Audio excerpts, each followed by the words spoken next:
All right, Larry Krueger here from the Pig in a Pickle Krueg Show with another 49er update as we are still making our way back from our New York style sausage company Scottsdale trip to spring training. So we're on our way back.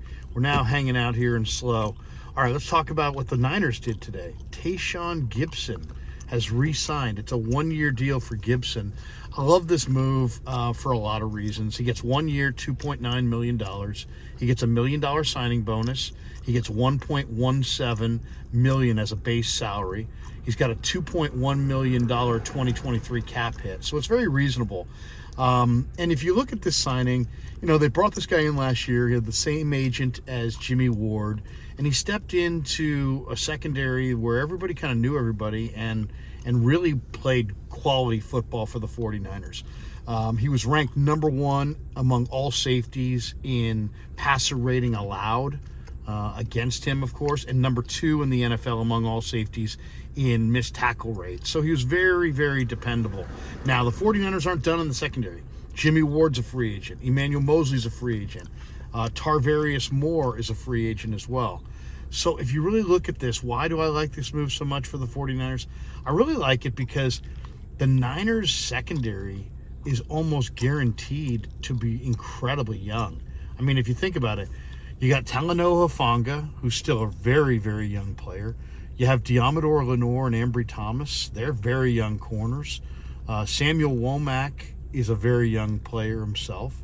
There's a very good chance that they won't be able to re-sign Jimmy Ward or Tarvarius Moore, and maybe not even Emmanuel Mosley. And what does that mean? That means that there's going to be a lot of young players in the Niners secondary. And, you know, that's great because youth is a good thing. Youth and speed, absolutely what you want on defense.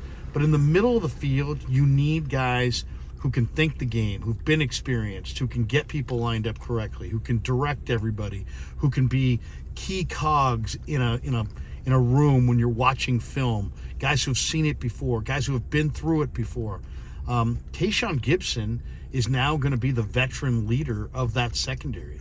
He had a really positive impact in the locker room last year for the 49ers. I interviewed him a couple times. In fact, if you follow me on Twitter at SportsLarryK, I just put out a video that I had done with him earlier this year. And just listen to him talk. You can hear the presence that he has, the confidence that he has, the maturity that he has. This ain't Tashaun Gipson's first rodeo. You know what I'm saying? This guy's played a lot of football, and he's seen it all. So I really like this addition. He's a professional. He handles himself like a professional. I would imagine he'll start at free safety. Now, what are the pros and the cons on a Tashaun Gipson? Well, from what I can tell, he's a phenomenal ball hawk. I mean, we're talking about a guy who has over 30 career interceptions. So if the Niners can put enough heat on the quarterback up front and that quarterback floats a couple balls down the field, Tashaun Gipson's going to hold on to those interceptions. I mean, this was the frustrating part about watching Jaquiski Tartt and at times Jimmy Ward over the last 5 or 6 years. The Niners had a tremendous front. They would get pressure on the quarterback. He'd throw one up for grabs, and they'd drop it. And Tartt, of course, we remember dropping a key interception in the NFC Championship game just 2 years ago, could have decided the football game. So ultimately, what does Gipson offer you? I like him. In the Niners play a ton of zone, and I like him manning the deep middle in the zone. He's a smart player. He's a heady player. He knows where he's supposed to be. Where his weakness is, I don't think Tashaun is a great man-to-man cover man. I think that if you're going to play a lot of man-to-man coverage, you probably need somebody who can mirror receivers and tight ends up and down the field a little tighter with a little bit better coverage. But the Niners, you know, when you think about it, they're going to be young at strong safety. They're going to be very young on the corner. Right now, their starting corners are Tarvarius Ward, Diamador Lenore, and most likely Samuel Womack.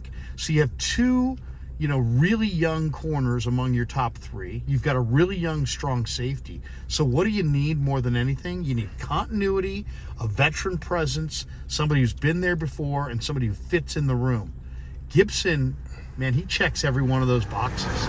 He's exactly that player. Now, they're not done in the secondary. I'd love to see him bring back Emmanuel Mosley. and that would give them another veteran player. So who are the veterans back there? It's Mosley if he re-signs, it's Tashaun, and it's Charvarius. And the rest of that secondary is going to be young. And then when you look at how, you look at the way the 49ers are approaching this offseason, I think there's a very good chance that they look into the draft for more depth at corner and more depth at safety.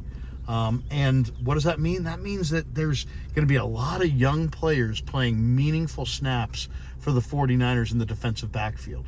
So what does that mean for this signing? Well, you got to have that veteran presence, and Tashaun Gipson gives you that veteran presence. So a good way to get free agency started. 49ers get him. And if you look at that price, that's a very reasonable price tag. Now, why is he on such a reasonable price tag? Because he's an older player. He's on the wrong side of 30. He doesn't have 5 years left to play in the NFL, but he may have 2 or 3 really good years. And I think that's what John Lynch and Kyle Shanahan are trying to squeeze out of him. A good veteran presence who's going to help command what is almost guaranteed to be a very young secondary. And Gipson, I thought, stepped up as the season progressed. That's another thing that you notice if you watch a lot of football, is that some guys get better as the season goes on, other guys get worse as the season goes on. And you want players who are going to continue to improve. They watch more film, they gel with their teammates, they understand the scheme, and they're playing more on time, and they're playing more efficient football. That was Gipson this year. So I think overall, when you look at the price that they paid, very reasonable price. When you think of his fit with this group, it's a phenomenal fit, and it still gives them the flexibility. Maybe they can sign Jimmy Ward back. That would be great. If they can't sign Jimmy Ward back, maybe they go into the draft for another defensive back or two. But Gipson should be a phenomenal leader in what promises to be one of the league's youngest secondaries.